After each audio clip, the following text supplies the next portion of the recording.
tikulaneni panyaso voicebox pamene makhandi tu ndi Malawi osiyanasiyana mano khandi maganizo osiyanasiyana pa nkhani zokhudza ndale kanizidwe ka dziko komanso kutsatira bwino kwa malamulo kuno kwathu ku Malawi. Ndiye posedwa pa tinadziwa ndithu kuti president athu olemekezeka Dr. McCarthy Chakwera anali ndithu ku dziko lija la China, ndipo asanapite ku China anapita ku Mozambique, ku Zimbabwe, ku Germany, ku Italy komanso anakafika ku chomwe chitwa kuti ku Vatican City. Ndiye Amalawi ndithu amadandaula kuti amwina a president wa akuyenda kwambiri, ndipo anakakhala pansi ndikuona ko mafailo mu ofesi kuno ku Malawi. Kumaposedwa pa dzuloli taona ndithu president akunyamukanso ulendo wina opita ku New York, kumeneko ndithu akakhala pa nsonkhano chomwe chitwa kuti United Nations General Assembly UNGA. Ndi Amalawi amakhala kufunsa kuti maulendo onse amene Achakwera amayenda ndi nduna zawo amati mito chani ife Amalawi.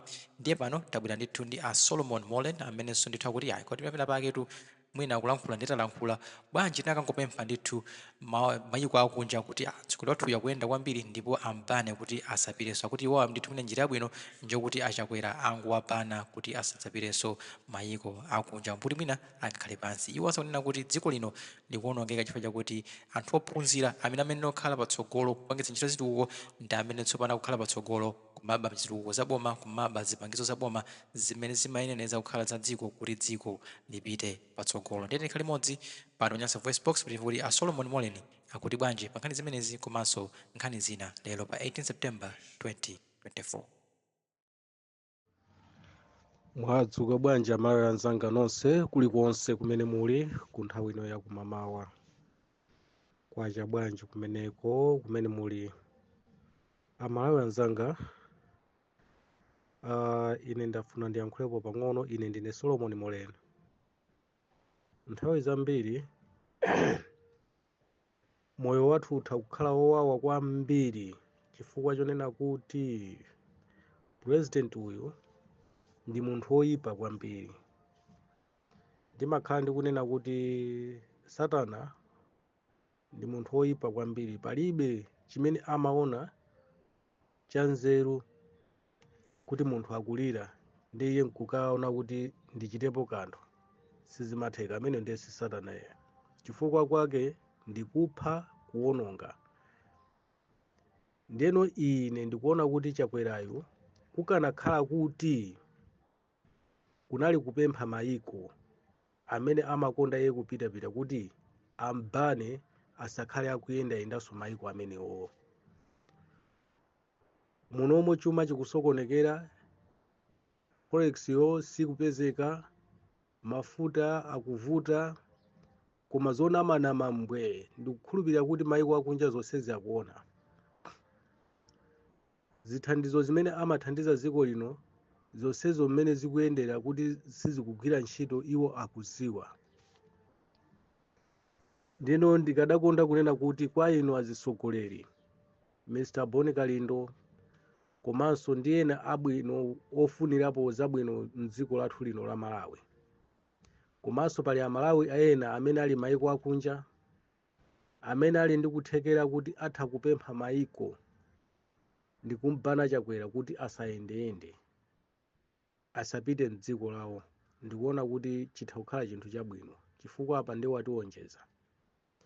Komanso ineyo ndikuona kuti kukanakhala kotheka nthawi inoyi adzipani zosusa inali kumbana Chakwera kuti ayi zoyendayenda forex mdziko muno ikuvuta, anthu akuzunzika, akapita kumene akupitako kumatcha kuti asazabwerenso muno dziko la Malawi.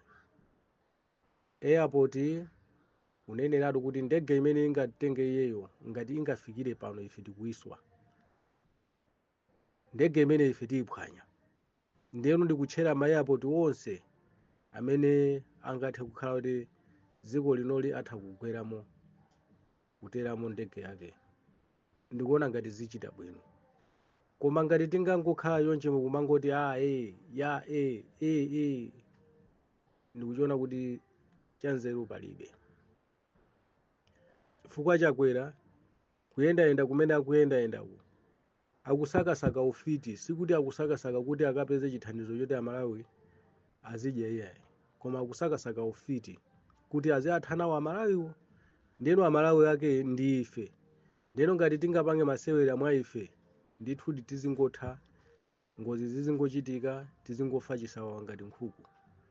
Ndiyeno inu amene muli ndi kuthekera tiyeni tiyeseseni kapena kuti muyesese mpakana tione kuti munthu ameneyi ufiti ake umene akunkayena agulawo apita nawo pati zimuthera bwanji.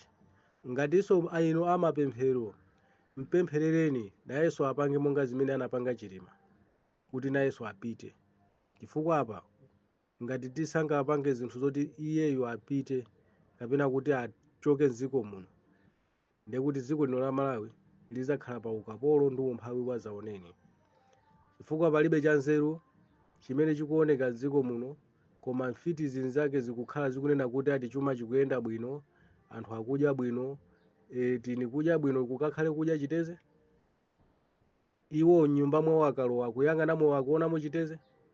Kodi nanga kumene anthu akudya chitezeku ndoti chiteze chimenecho kusonyeza kuti anthu akunjoya muziko la Chakwera mucheni mu nthawi ya Chakwera iye pamene akusangalala kumapita kuunga kumakadya kumene kuko mapiza zona zimene zitithandiza zimenezi. Ndiyena nkumayima pachulu nkumanena kuti dziko lino likuyenda bwino. Ufiti umapha mwana wako yemwe nkumaona ngati mwina mwake ukuchita chinthu chabwino, akafa pamene umaona iwe kuti mwana uchadi wafadi zoona ndithu. Zinthu ziwiri zitatu zimatha kumakuvuta pa khomo chifukwa choti wampha mwana amenenso amakuthandiza, chifukwa choti koma ndiwe mfiti chisoni ulibe. Ndiyeno anthu akongeresi chisoni alibe, ufiti wachulukira.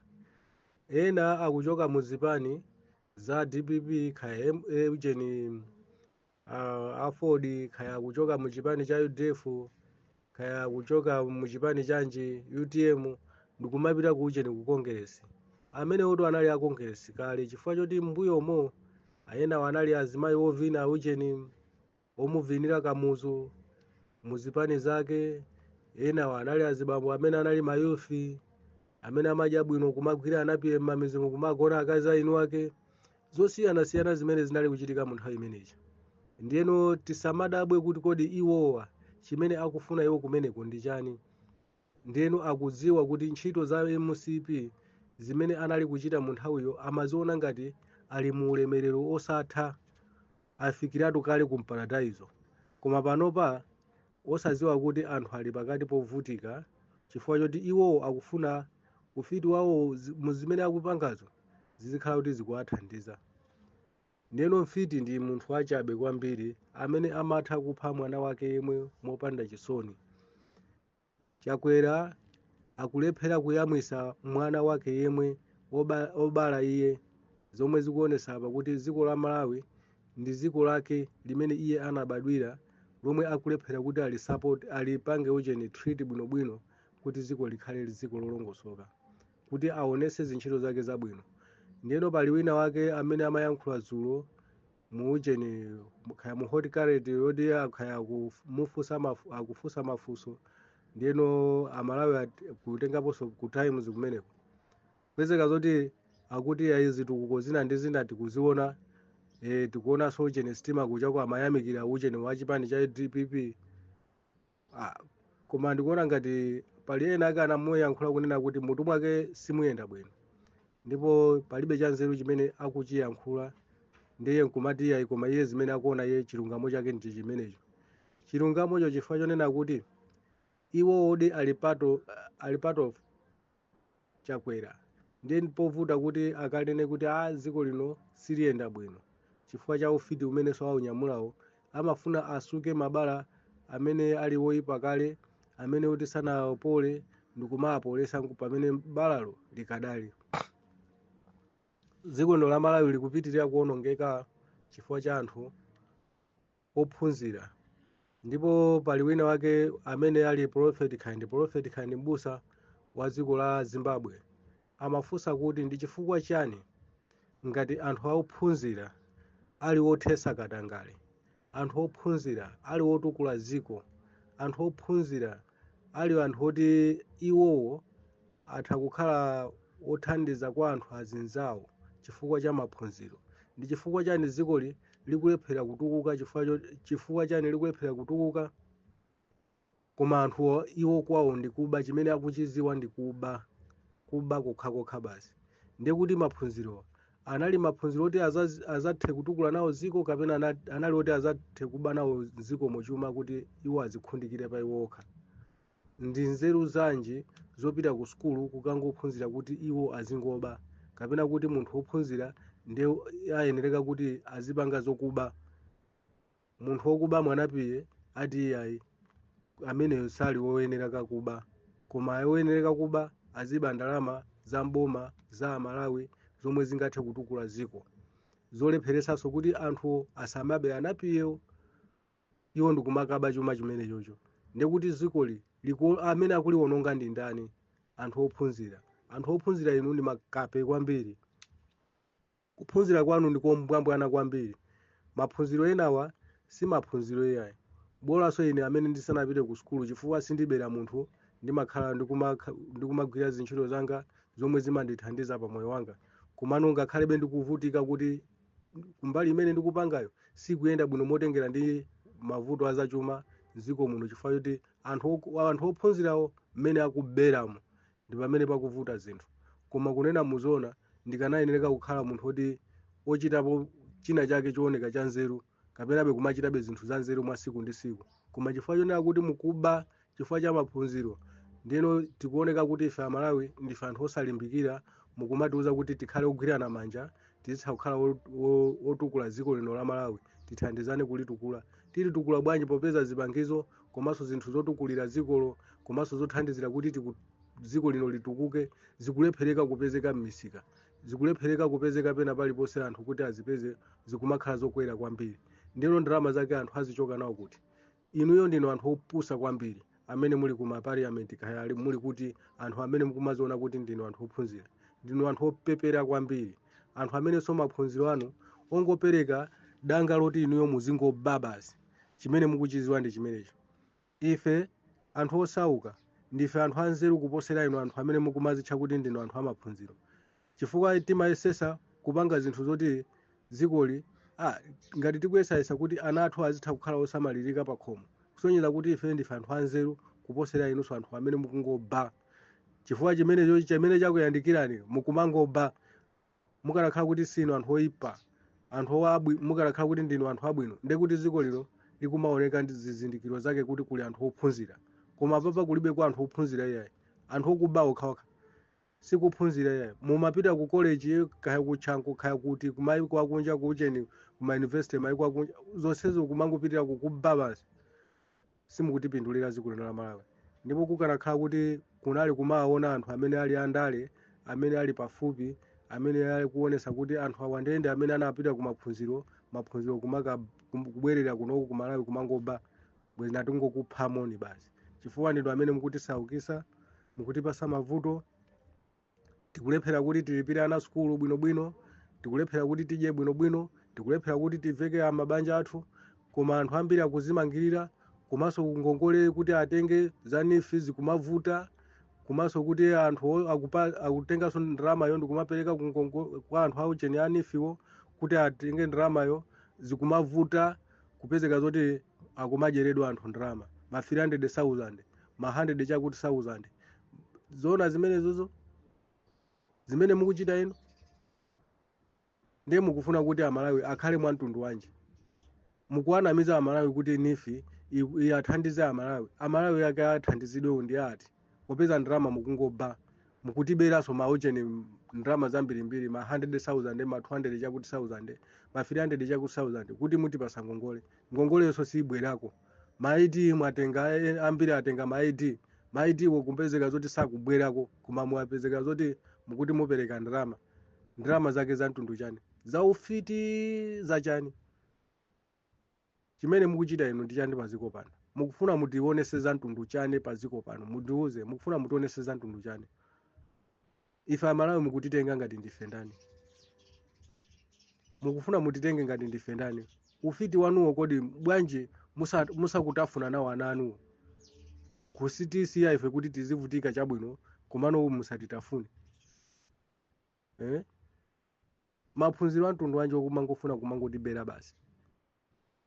ifetu dziko lino ndi lathu la makolo athu.